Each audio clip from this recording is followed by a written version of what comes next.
Wonder shall never end. Seriously, this one shocked me again. So INEC chairman don come out come confirm am to us say wetin play for 2023 election e no play well at all. For that simple reason, the people wey be say na dem be the cause of this we pay dearly for it, and they have already start. They don dey go dey pick them one by one. Some of the people wey be say dey responsible for this evil and heartbreaking situation wey be say all Nigerians consider ourselves. But however, my simple question I be this: when Nigerians dey talk say this number no correspond, INEC chairman, you go travel or where something blocking your ear to listen to Nigerians? This is too much. You don't put us for this situation now. You can't tell us say the people that is held responsible will pay for their damages. I beg, may you search yourself before you go dey point fingers. I'm not listening to this video because the thing dey vex me. Carefully ticking the necessary boxes over a 4-year period.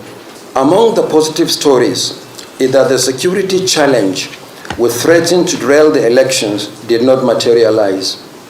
Concerns that the polls will be disrupted by the perennial insecurity across the country fizzled out on election day, as the elections were largely peaceful. Our records show that the success rate of the BVAS accreditation stands at 98% compared to the smart card readers' 29.2% during the 2019 general election. Our record shows that these elections have produced the most diverse outcomes ever produced since 1999. We are presently looking at all the evidence of infractions during the election, including the prosecution of electoral offenders. We are looking at the activities of all actors involved in the election, including some of our high-ranking officials.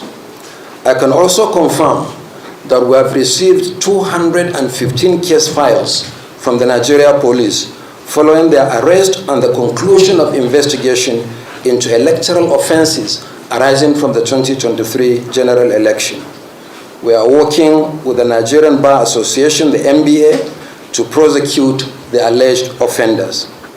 Already, the Bar Association has submitted a list of 427 lawyers across the country who have volunteered to render pro bono services to the Commission.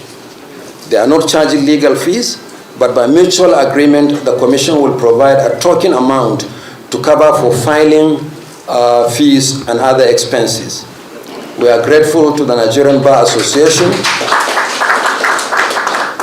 Similarly, we are working with the Economic and Financial Crimes Commission and the Independent Corrupt Practices Commission.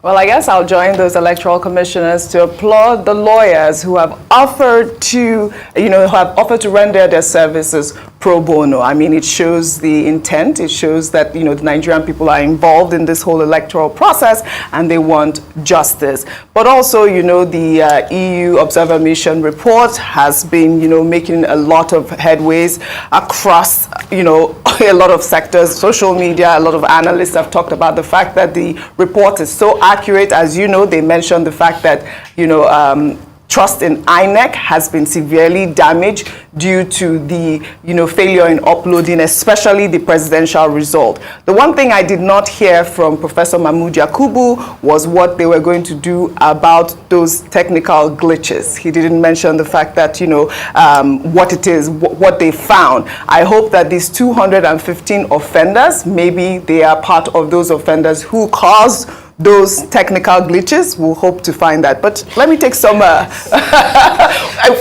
We'll find out if they are part of those offenders. But let me take a tweet from human rights activist Rinu Odwala. She quoted the EU Observer Mission report and wrote, "In many places, particularly in the South and Southeast, INEC didn't turn up at all or turned up as late as 1 p.m. This suppressed voter participation. The overall conduct of opening polls was evaluated as bad or very bad in 21 out of 50 polling units." That's the EU report. Then she further quoted another part of the report saying, "By the time INEC declared the presidential results, more than 25% of result sheets were still missing on the IREV portal without no clear explanation or justification, quoting the EU Election Observation Mission report. Dr. Abati. Okay, one thing is this. After every election cycle, INEC reviews the process and tries to come up with lessons and a report and offer advice as to the way forward. So what Professor Mahmoud Yakubu is doing is after a pattern.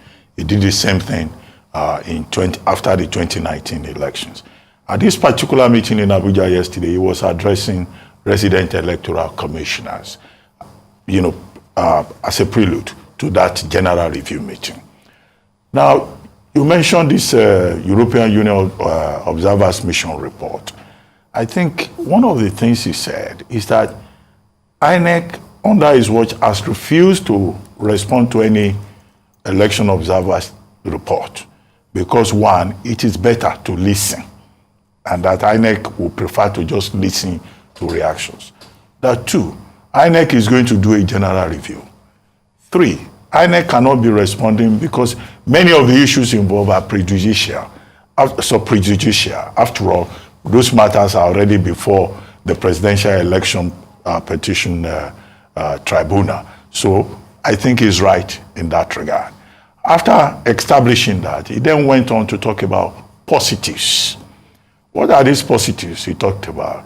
About how we saw a multi-party democracy alive and well in Nigeria. About how, in terms of self-assessment, he says INEC did well. That beavers, as opposed to smart card reader, performed up to about 98%. Of course, there will be persons who will not agree with that. Number three, he said that the presidential and National Assembly elections were held, as scheduled. But of course, it was careful enough not to go into the details that are before the Presidential Election Tribunal, which is indeed part of the process. The tribunal will come up with its own findings. After all, that same yesterday, when he was addressing resident electoral commissioners, was when APC was presenting his case and INEC was closing his case and all of that at the tribunal. Okay, but he then talked about challenges. I think many Nigerians will be interested in those challenges and what INEC and government and other interested bodies do about those challenges. Because those challenges, the most palpable one that we saw was that this review system that we do after every election, do we really learn any lessons? The one we did after the 2019 general election, one of the things that came up was internal democracy within political parties. We didn't see that. Another thing that came out of it was, people respecting the rule of law. People did not respect the rule of law. Another thing that came out was INEC saying that it will be very strict with its officials. INEC officials were helping people to snatch ballot papers and to fill forms, clandestinely, and manipulate results. Okay, you mentioned technical glitches. Who are those INEC officials that are involved? However, Professor Yakubu told us that the police that is responsible for arrest, investigation, has submitted 215 case files to INEC for prosecution. Now, I said earlier on this program, maybe some people didn't hear me well, they were sending me messages. Section 145 of the Electoral 2022 deals with the trial of offenses. So, INEC, section 145 sub 2 says INEC can prosecute. However, opinion is